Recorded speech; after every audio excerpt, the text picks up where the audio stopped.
18 दिसंबर को बांग्लादेश में एक गारमेंट फैक्ट्री में काम करने वाला 27 साल का दीपू चंद्र दास सुबह अपने घर से काम के लिए निकलता है। दोपहर तक आते आते उसे अपनी नौकरी से निकाल दिया जाता है। इतने में एक भीड़ इकट्ठी होती है और उस पर ब्लास्फेमी यानी प्रॉफिट का अपमान करने का आरोप लगाया जाता है। ये गुस्से में भरी भीड़ दीपू को पीट पीट कर उसे जान से मार देती है और फिर उसकी बॉडी को एक पेड़ से बांधकर उसमें आग लगाई जाती है। सवाल ये उठता है कि यहाँ पर दीपू ने एग्जैक्टली क्या किया था। बांग्लादेश की पुलिस को 4 दिन बाद भी इसका कोई सबूत नहीं मिलता कि दीपू ने किसी भी धर्म के खिलाफ कुछ भी कहा हो। दीपू के भाई का कहना है कि दीपू ने रिसेंटली फ्लोर मैनेजर से प्रमोट होकर सुपरवाइजर बनने के लिए एक एग्जाम दिया था और इसी पोजीशन पर ही उसका फैक्ट्री में काम करने वाले कई और लोगों से डिस्प्यूट था। उनके अनुसार इस वर्क प्लेस डिस्प्यूट की वजह से दीपू की हत्या की गई। 18 दिसंबर को वर्ल्ड अरेबिक लैंग्वेज डे होता है और उस दिन फैक्ट्री में फंक्शन ऑर्गेनाइज किया जा रहा था। इसको लेकर कहा जाता है कि बाकी वर्कर्स ने जानबूझकर यह अफवाह फैलाई कि दीपू ने प्रॉफिट के खिलाफ कुछ बोला। ये सीधे तौर पर एक हेट क्राइम है जहां पर एक माइनॉरिटी वर्कर को निशाना बनाया गया। साथ ही साथ अफवाहों के आधार पर किसी की मॉब लिंचिंग किया जाना ये एक बहुत ही खतरनाक ट्रेंड बनता जा रहा है पूरे साउथ एशिया में।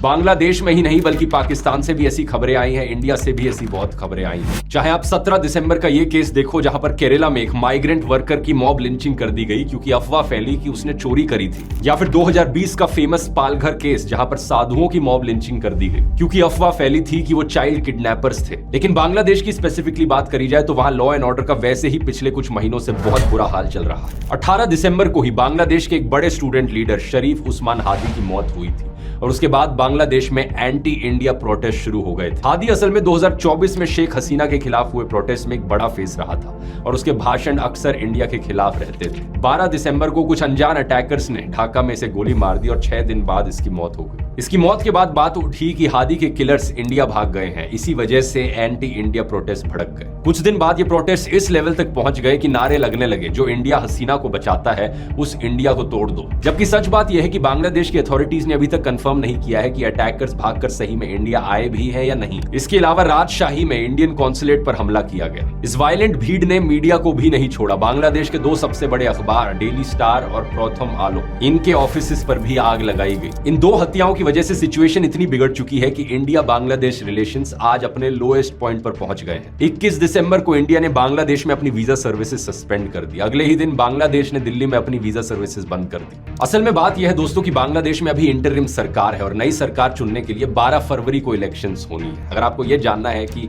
पिछली सरकार का तख्ता पलट कैसे हुआ, शेख हसीना को कैसे सत्ता से हटाया गया, तो इसकी बात मैंने डिटेल में इस वाले वीडियो में करी है। यहाँ रिलेटेड वीडियो पे क्लिक करके देख सकते हैं।